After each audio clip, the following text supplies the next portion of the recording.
सच्चाई तो ये है कि मेरे को अरविंद केजरीवाल जी के ड्राइंग रूम में बहुत बुरी तरीके से लातों और घूंसों और थप्पड़ों से मारा गया है। ऐसी सिचुएशन में जब मुझे इतनी बुरी तरीके से पीटा जा रहा है और मैं चीख चिल्ला के मदद के लिए मांग कर रही हूँ और मैं ड्राइंग रूम में ही हूँ और घर में और भी लोग हैं और कोई मेरे को बचाने नहीं आया, तो मैं कैसे किसी को क्लीन चिट दे सकती हूँ? नंबर 1। नंबर 2, जब जैसे ही मैंने कंप्लेंट फाइल करी, पूरी की पूरी पार्टी को मेरे खिलाफ उतारा गया।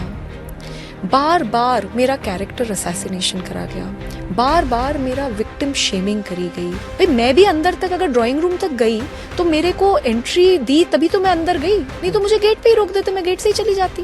विभव ने अकेले पीटा। Have you given a clean chit to Arvind Kejriwal की उन्होंने कुछ नहीं किया, उन्होंने विभव ने अपने आप किया है?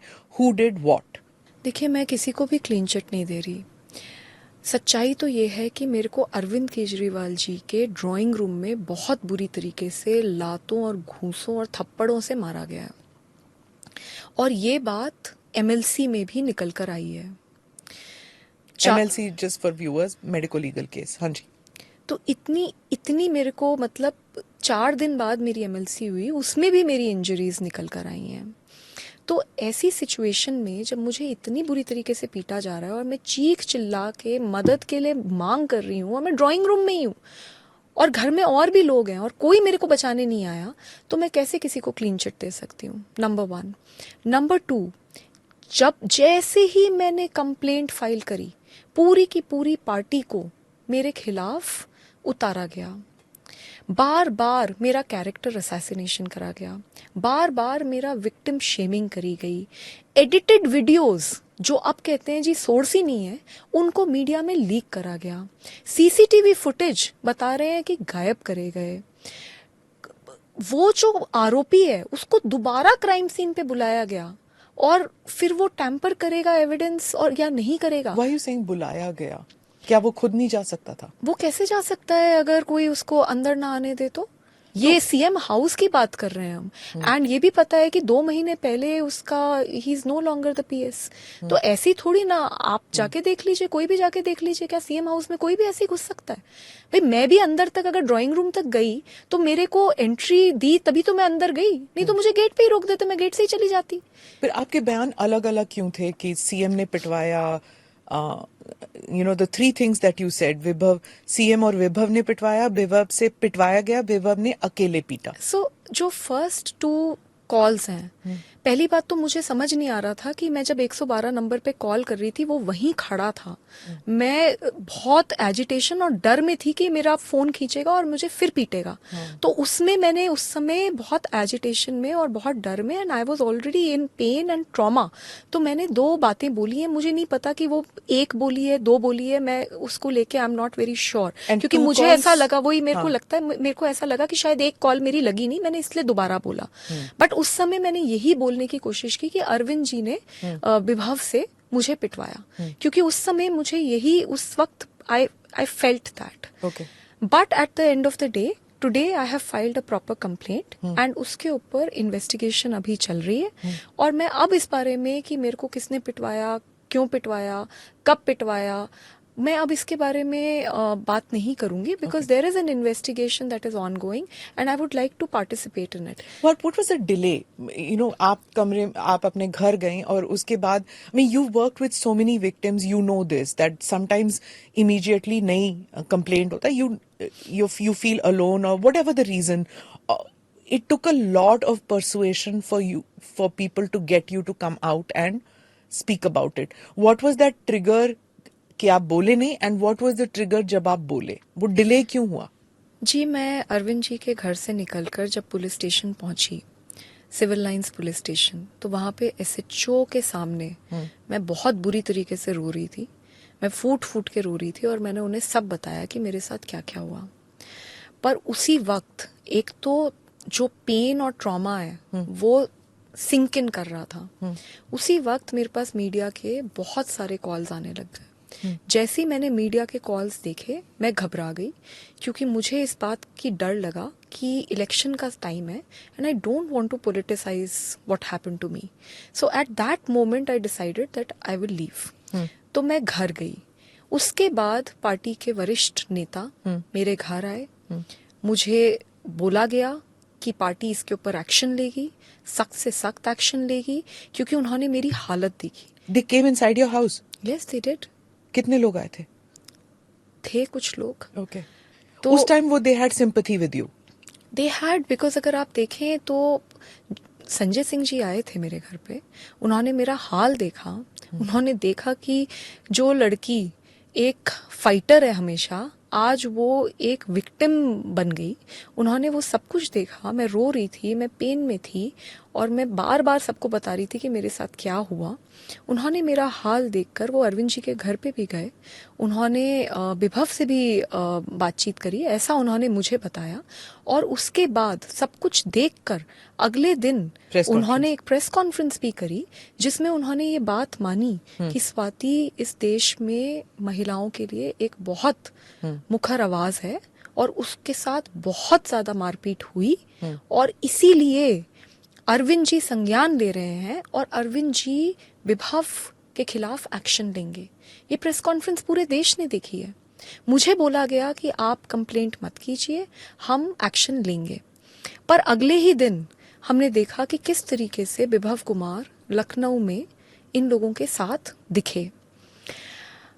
मैं जब उस दिन, जिस दिन मैंने कंप्लेंट करी, मैं जब उठी तो मेरे माइंड में सबसे पहले ये थॉट आया कि मैंने इतनी हजारों लड़कियों को, लाखों लड़कियों को, जब वो मेरे पास आती थी और इतने घिनौने क्राइम्स के साथ मेरे पास आती थी, मैंने उन्हें हमेशा हिम्मत बंधाई, और मैंने उन्हें हमेशा ये बोला कि चाहे कुछ हो जाए, चाहे पूरी दुनिया तुम्हारे खिलाफ हो जाए, तुम लड़ो, और चाहे अकेले लड़ना पड़े तुम लड़ो। तो मुझे, जब मैं उठी तो मुझे एक इतनी ग्लानि की फीलिंग हुई कि मैंने इतनी महिलाओं को हिम्मत दी, और उन्होंने इतनी बड़ी बड़ी लड़ाइयाँ मेरे कहने पे लड़ी, और मैं क्यों नहीं कंप्लेंट फाइल कर रही। I have to file a formal complaint because it is a criminal case. ये कोई ऐसा केस नहीं है जिसको a party can brush it off under the carpet.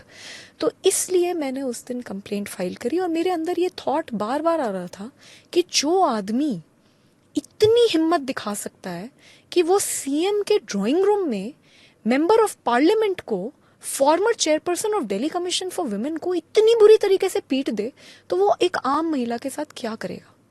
Those thoughts came into my mind, and by then I had gathered enough strength, and मैंने ये decide किया कि मैं फाइट करूंगी और मैं कंप्लेंट करूंगी। मुझे बोला गया था कि अगर तुमने ये कंप्लेंट फाइल कर दी तो पूरी पार्टी तुम्हें अकेला कर देगी। मुझे बोला गया था कि पूरी पार्टी तुमको बीजेपी का एजेंट बना देगी। मुझे बोला गया था कि कोई मेरे साथ नहीं खड़ा होगा।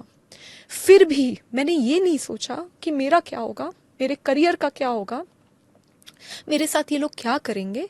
मैंने सिर्फ ये सोचा कि जो चीज़ मैंने सारी महिलाओं को बोली है कि आप हमेशा सच के साथ खड़े हो, आप सच्ची सच्ची कंप्लेंट करो, लेकिन आपके साथ अगर कुछ गलत हुआ है तो आप ज़रूर लड़ो, तो आज मैं खुद कैसे नहीं लड़ सकती। So there was only one thought in my mind, and that is why I filed a formal complaint. And जो उन लोगों ने मुझे डराया था और जो उन लोगों ने मुझे बोला था वो एक्चुअली सच निकला, क्योंकि जैसे ही मेरी कंप्लेंट हुई उसके बाद all hell has broken loose in my life. In what way? पूरी पार्टी को मेरे खिलाफ उतारा गया है। हर दिन प्रेस कॉन्फ्रेंसेस होती हैं, हर दिन ये बोला जाता है कि मैं बीजेपी की एजेंट हूँ। मुझे एक बात बताइए, मैं 9 साल से तो पब्लिक लाइफ में हूँ, उससे पहले मैं 2006 से काम कर रही हूँ, लेकिन मैं बैकएंड पे काम करती थी। मैं 2015 से तो सबके सामने काम कर रही हूँ। मैंने कितने बड़े बड़े मुद्दे इस देश में बिना डरे उठाए हैं। हर पार्टी जहाँ पे मुझे गलत लगा मैंने उसके खिलाफ एक्शन लिया है। तो मैं आज बीजेपी की एजेंट बन गई। जिस दिन तक मैंने कंप्लेंट नहीं फाइल करी उस दिन तक मैं लेडी सिंघम थी। मैं इस देश की सबसे महिलाओं में सबसे मुखर आवाज थी। और जैसे ही मैंने एक ऐसे आदमी के खिलाफ कंप्लेंट फाइल करी जो पार्टी में बहुत ज्यादा रसूख रखता है, जो सबका चहेता है, उस आदमी के खिलाफ जैसे ही मैंने कंप्लेंट फाइल करी तो मैं बीजेपी की एजेंट बन गई। ये बोला जा रहा है कि बीजेपी ने मेरे को डराया कि मेरे खिलाफ जो केस है उसमें वो पता नहीं क्या कर देंगे। ऐसा तो महिला मंत्री बोल रही हैं, आतिशी। और आप ये देखिए कि वो केस क्या है। वो 2016 में मेरे खिलाफ केस फाइल किया गया है, बिल्कुल फर्जी केस है, उस केस में कोई मेरिट नहीं है। उसके बाद 2017 में चार्जशीट भी हो गई है, मैं कभी उस केस में अरेस्ट भी नहीं हुई और मैं अरेस्ट हो भी नहीं सकती क्योंकि चार्जशीट फाइल हो चुकी है। उस केस के हो जाने के बाद 2 बार और मुझे टेन्योर दिल्ली महिला आयोग का दिया गया, सीएम साहब द्वारा भी और एलजी साहब द्वारा भी। तो ये बात तो बिल्कुल क्लियर है कि वो बिल्कुल फर्जी केस है।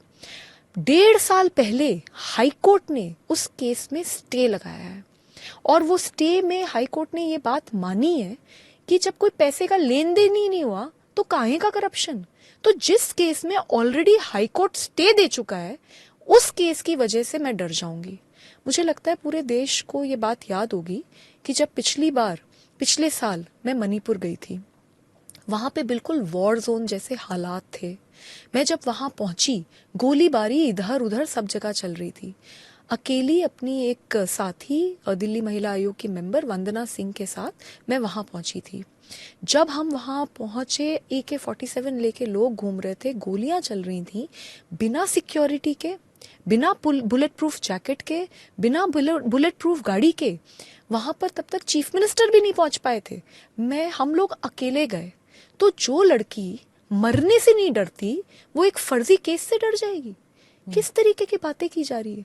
मेरे 9 साल के कार्यकाल में कितनी बार डेथ थ्रेट्स मिले,